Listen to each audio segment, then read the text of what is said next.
Morning guys. Masakit ang ulo ng tao guys. Kaya ganyan may salunpas. Tapal-tapal. Ngayon guys, gagawa po tayo ng, tayo ng ampalaya. Ayan. Ampalaya guys ang ating gugulayan ngayon. Okay, so, ampalaya. Gugulay tayo ng ampalaya. Pasensya na kayo sa aking mga tapal-tapal sa mukha. Kasi, talaga, nagkaroon tayo ng sakit ng ngipin guys. Tapos sumakit na yung ulo. Lahat. Pagkatapos kong kumain ng donut guys, mas lalo sumakit ngipin ko kagabi guys. Kaya, ayan. May tapal-tapal tayo dito oh.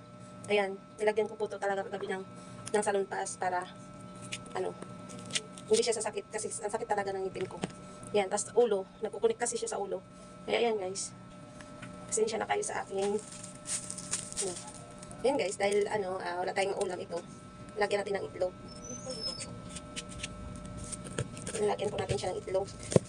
Ayan. Nilisin lang natin. Tapos, ito kutsara. Yan natin ito. Kutsarain natin. Tanggalin lang natin yung mga puto-puto. Ayan. Good morning guys sa inyo lahat. Ayan.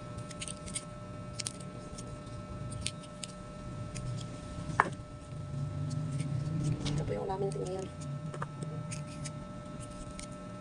Ulam for today. Busog na busog pa ako kagabi, kaya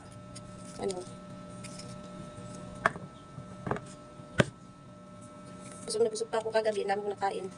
Kaya ngayon, medyo pinagalan ko yung aking pagluluto. Kanin lang niluto ko na umaga guys. Yung luncheon meat.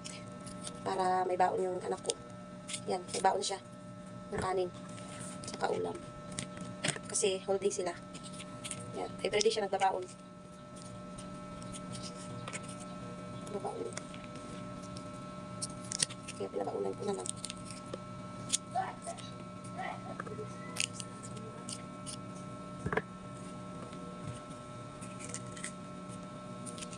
Sarap po ito.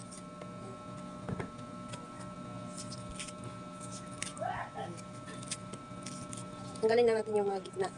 Ito, hinog na nga po itong isa eh. Hinog na, ayan. Hinog na siya. Parang hindi ata ito pwede. Ay, hindi pwede pa yan. Ay, hindi na. Huwag na ito. Huwag na itong isa guys. Huwag na. Kasi na siya. Over na siya.